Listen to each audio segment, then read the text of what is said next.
There's an oil boom going on right now, not in Saudi Arabia or Kuwait or any of those places, but 600 miles north of Montana, in Canada, Alberta, in a town called Fort McMurray, where this time of year, the temperature sometimes zooms up to 0.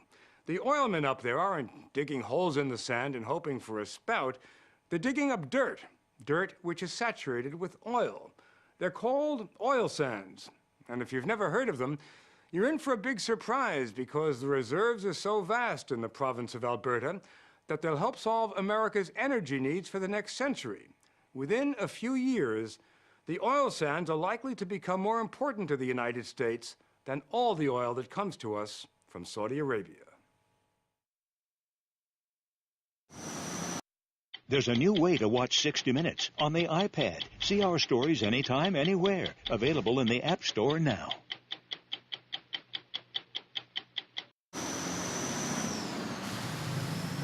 24 hours a day, 365 days a year, vehicles which look like prehistoric beasts move across an Arctic wasteland extracting the oil sands. There's so much to scoop, so much money to be made. There are 175 billion barrels of proven oil reserves here. That's second to Saudi Arabia's 260 billion. But it's only what companies can get with today's technology. The estimate of how many more barrels of oil are buried deeper underground is staggering. Listen to Shell Canada Chief Clive Mather.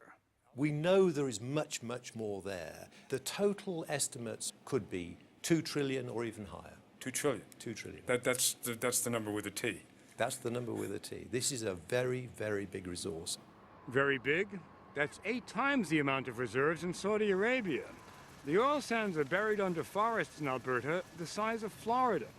The oil here doesn't come gushing out of the sand the way it does in the Middle East. The oil is in the sand. It has to be dug up and processed. This mine in general will be in operation for about 25 years. Rick George, the Colorado-born CEO of Suncor Energy, took us into his strip mine for a tour. So Bob, this is what the oil sands tar looks like. It's a very rich, very pliable kind of a soil. Now, when I squeeze it, why doesn't oil come out?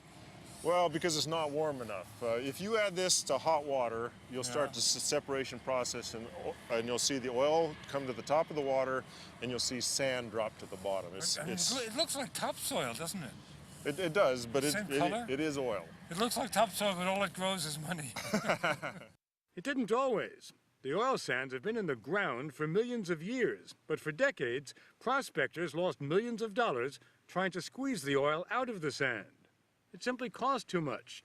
T. Boone Pickens, a legendary Texas oil tycoon, was working Alberta's traditional oil rigs back in the 60s and remembers how he and his colleagues thought mining for oil sands was a joke. Here we are sitting there having a drink after work, and somebody said, it isn't possible. It'll have to be subsidized to a level. Said, before they'd make money, you'd have to have $5 oil. We never thought that'd happen. But then $40 a barrel happened, and the oil sands not only made sense, they made billions for the people digging them. But it wasn't just the price of oil that changed the landscape, it was the toys. That's what they call the giant trucks and shovels that roam the mines. Everything about the oil industry has always been big. It's characterized by bigness, from the pumps to the personalities. But up here in Alberta, it's frankly ridiculous. Just look at this truck. It is the biggest truck in the world. It's 3 stories high and costs $5 million. It carries a load of 400 tons of oil sands, which means that at today's prices, each load is worth $10,000. What's it like to drive one of these monsters? At the foot of a tire, we asked driver Jim Locke. You got 14 steps going up, and at my house at home, I have 14 steps going up upstairs. So it's like going upstairs my house, sitting on my bed, and driving my house downtown. But getting downtown is just the beginning. The oil sands then go into a plant. They're heated in a cell, which separates the oil from the sand. The result looks like something out of Willy Wonka's chocolate factory. This oil froth is sent to an upgrader and eventually to a refinery. And once you've done that, it's as good as the oil that comes jumping out of the sands in Saudi Arabia? Absolutely as good as. In fact, it even trades at a premium because it's a high-quality crude oil. The capital of the oil sands frenzy is a frontier town called Fort McMurray, which isn't in the middle of nowhere. It's north of nowhere and colder than the Klondike, but a boomtown just the same. The local hockey team is called the Oil Barons. They're on a winning streak. Brian Jean represents the region in Canada's parliament. Is this comparable to a gold rush? I think it's bigger than a gold rush. We're expecting $100 billion over the next 10 years to be invested in this area. $100 billion in a population that currently is 70,000 people. We got in a little earlier. T. Boone Pickens, who once scoffed at the oil sands, is one of those investors. Pickens runs a hedge fund in Dallas and is now a true believer. We're managing $5 billion here, and about 10% of it's in the oil sands. So it's the one single largest investment we have. 10% of $5 billion. I flunked math. 500 million. And if oil sands are the answer for investors, are oil sands the answer for the United States? Oh, I think so. Most of those lumbering trucks are on their way to the gas tanks of America. 1 million barrels a day are now coming out of the oil sands, and oil production is expected to triple within a decade. It won't replace Middle Eastern oil, but at that point, it will be the single largest source of foreign oil for the United States, even bigger than Saudi Arabia, which sends 1.5 million barrels a day to America. When I go to Washington now, they are just starting to pay attention. Surprisingly, in the last couple of years. Greg Stringham works for the Canadian Association of Petroleum Producers and often lobbies for the oil sands in Washington. He points out that in Alberta, you don't have to look for the oil sands, the earth moves. When it comes to exploration in the oil sands, you can't drill a dry hole. It's there, we know where it is, they've outlined it, you don't have any risk. But other conventional sectors around the world, there's a huge exploration risk. The exploration risks are the least of it. Much of the world's crude is in the Middle East, where the instability is deeper than the oil. When Alberta's blue-eyed sheikhs took to Wall Street last summer in their Stetsons to drum up support for the oil sands, their message seemed to be, if you can't trust Alberta, who can you trust? Alberta is a very good place to do business. It's a very stable environment. I mean, you're understating it, aren't you? I mean, Alberta is as safe as you can get on this planet, isn't it? It's a great place to do business. And they haven't had a civil war for a while. We haven't had a civil war for a long time. The bonus for Canadians, aside from the treasure, is the notion that Americans might have to start treating them with a little less condescension. With their oil, I think we're going to need them a lot more than they need us. We may appear in Canada to be a mouse compared to the elephant down south in terms of diplomacy or politics, but in terms of resources, we are mighty equals. There have been grumblings out of Ottawa that Canada should consider using the oil sands as leverage in its serious trade disputes with the United States. Do you think America is taking Canada for granted on the oil sands? Absolutely. And I think most Canadians believe that. And the Canadians have alternatives. The Chinese, for example, are just dying to get a piece of the sandbox. I've been contacted personally by Chinese delegates that want to get into the plant sites here and want to see and want to invest. What do you think about the Chinese interest in the oil sands up in Alberta? I first thought they were tire kickers, but I think they're serious buyers. And the millions of Chinese who've moved from their bicycles to traffic jams are driving up the demand for oil. It's virtually insatiable, and the Canadians want to step up production quickly. What's holding them back is labor, the shortage of it. We need another 100,000 people here in Fort McMurray. That's why one oil company has built a runway to fly workers daily from civilization to Fort McMurray. But why would anyone want to come work in a place where temperatures plummet to 40 below and the sun sets shortly after it rises in the long winter? Well, perhaps because the oil companies pay some of the highest salaries in North America.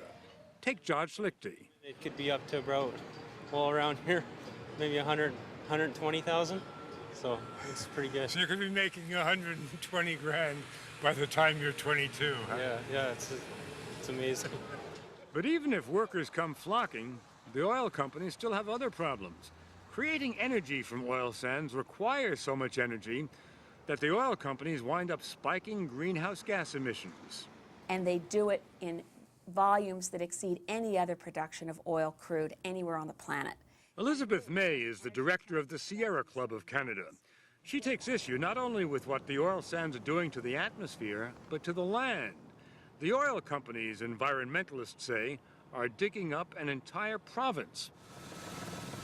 Take a helicopter ride over the mines, and you'll think you're flying over the moon after a moonquake. One of the reasons they can be mined the way they're mined is the out of sight, out of mind aspect of it. I mean, your film crew is one of the few that's gone in there to look at how devastating this is.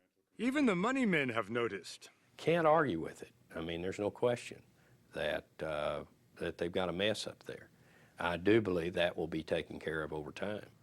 The oil companies say they'll reduce greenhouse gases, and they point out they're required by Canadian law to refill old mines and plant new trees, and that is happening slowly.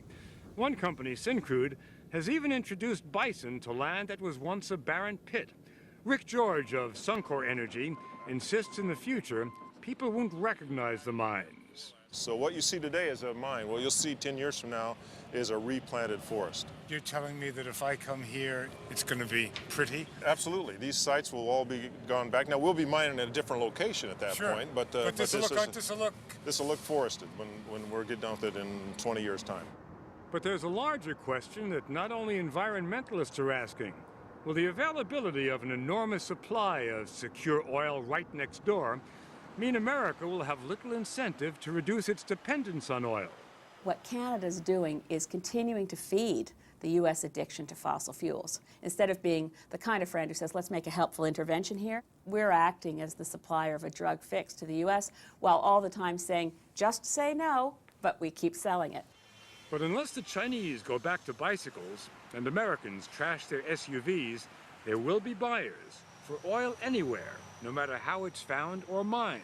Right now, Canada has become the land of opportunity for oil men. They'll tell you there's little else on the horizon. Bob, if you take a tablet and put on it, where is supply going to come from that we don't know about today, and you put down all the optimistic points, that tablet will be basically blank. As blank as the landscape around Fort McMurray, where the world of oil exploration ends. Think the days of cheap oil are gone? They're gone. From what we knew as cheap oil, when I pumped gasoline in Ray Smith's Sinclair station on Hinckley Street in Holdenville, Oklahoma, 11 cents a gallon, that's gone. $1.50 a gallon? We won't ever see $1.50 a gallon. No, that's gone. Right around the corner from Fort McMurray, you can still see oil being produced the traditional way. It's picturesque now. The wells are still pumping, but they belong to the past, like the iron horse that once rode across these prairies. The future? Up here in Alberta, they're convinced it's in the dirt.